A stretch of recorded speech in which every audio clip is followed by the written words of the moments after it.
Halloween Ends is written and directed by David Gordon Green along with four other writers and is the finale to the 2018 Blumhouse Halloween trilogy, which started with the 2018 Halloween film, which is a sequel to the original 78 film and ignores all the other sequels, continued into Halloween Kills, and was finally ended here with Halloween Ends. Jamie Lee Curtis is back once again to portray the character of Laurie Strode after her daughter died at the end of Halloween Kills, and Allison, her granddaughter, played by Andy Matichak, both of which survived Michael's rampage of the previous two films. In Laurie Schroeder's case, the first film as well, the original, and now must contend with Michael Myers once again. Or do they, as they attempt to close the book on Michael Myers once and for all. So before this movie came out, there's a lot of talk about what they were going to do with this film, because Halloween Kills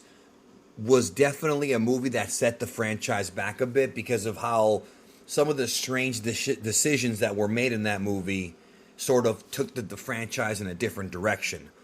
This movie, I'm going to call this movie the Rise of Skywalker of this trilogy. And I'm going to explain what I mean by that, okay?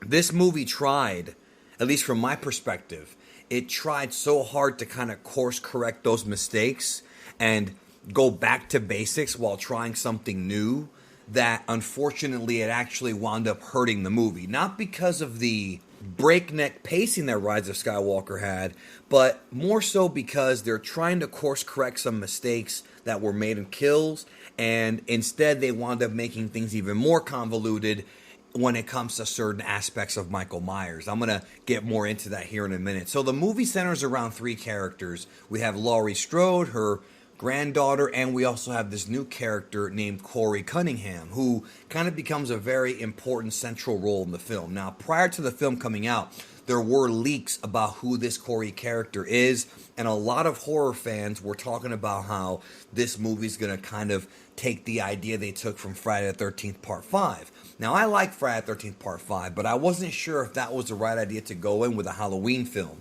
But thankfully, after actually seeing the movie, there were some similarities, but it really was not Friday the 13th Part 5. The real Michael Myers is very much in this story, and he is very much the real true villain. What the movie tries to do, because I'm going to say this about Halloween Ends, there's some good here, but there's a lot of bad.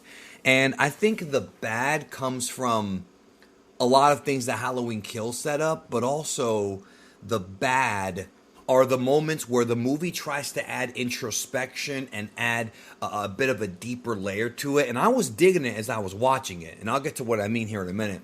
But ultimately, by the end, it sort of sabotaged itself. It sort of, turned its back on what it was trying to do. So one of the issues with Halloween Kills is that Michael Myers was, in a weird way, almost incredibly overpowered. Now, I didn't really hate that when I first saw the movie.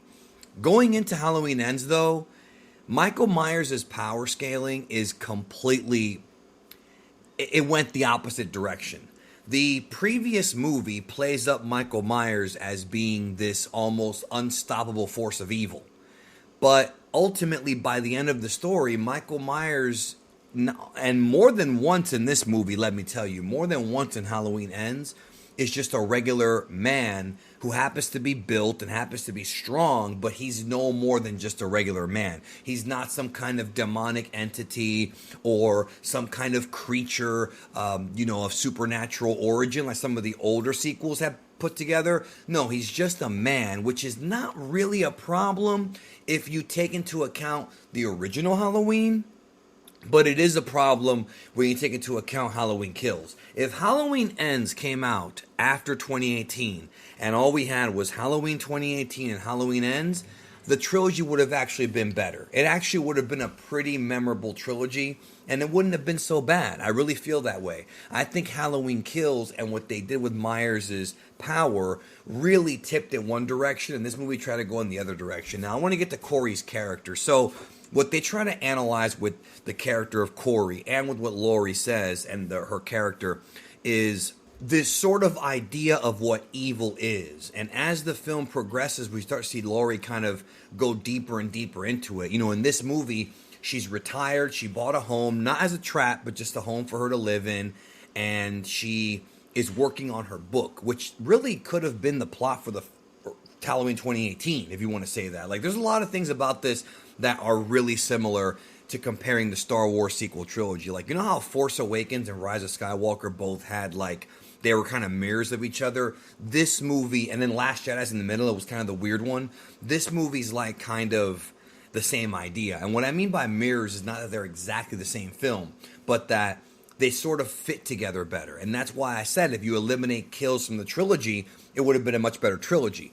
So she's an author writing a book, and she talks a lot about evil and how evil can manifest itself in different ways. And not everybody's born evil. Sometimes events in your life can take you and course correct you into a direction that makes you evil, which is kind of a metaphor in a way, a weird metaphor for what happens in this film.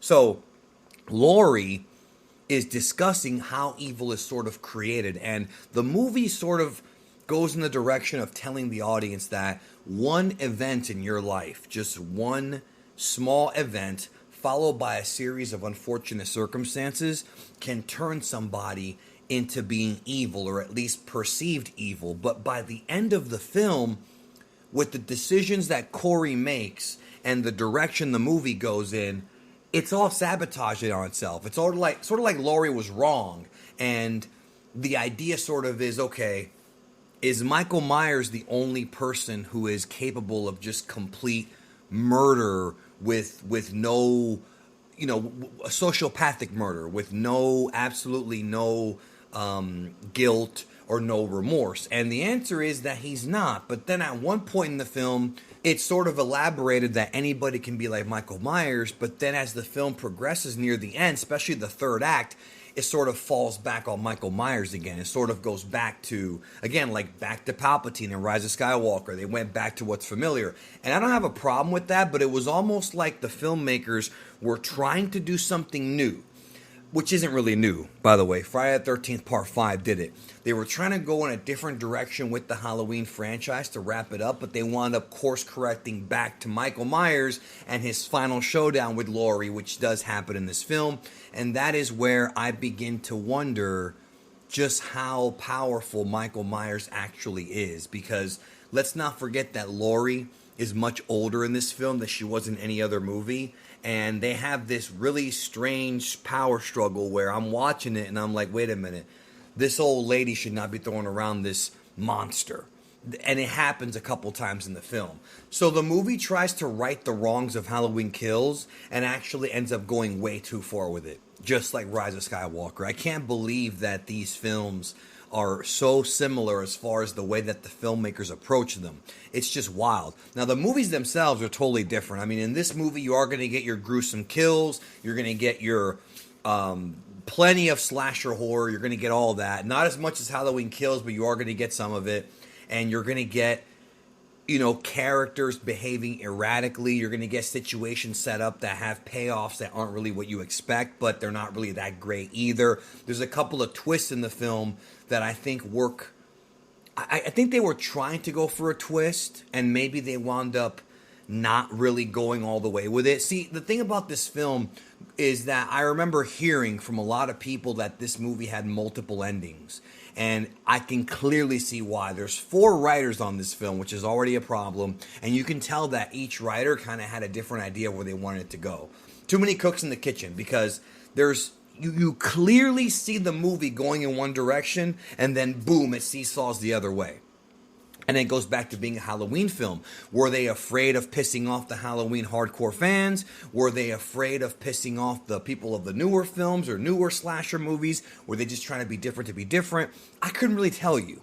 But I know that it led to a very haphazard script and a very convoluted story where characters kind of change their minds on things in a dime, and they build up one thing and it doesn't really get paid off, but it gets paid off in a different way that isn't as creative. You know, there's a lot of different ways to view this film, but ultimately, had this movie come out and had Halloween Kills not existed, this movie would be probably a lot better, in my opinion. I feel like the fact that Halloween Kills happened and things were set up a certain way and then abandoned in this film to me, it shows the signs of a disjointed trilogy. This is better than Halloween Kills, I thought, but not as good as 2017, and certainly not as good as the original. I mean, you can't top on that one, and they tried, trust me, many times. And I felt like they were going somewhere with the plot, but ultimately they sabotaged themselves and kind of did what was safe. Now, the way the story actually ends, the way that Halloween ends, is satisfying to me,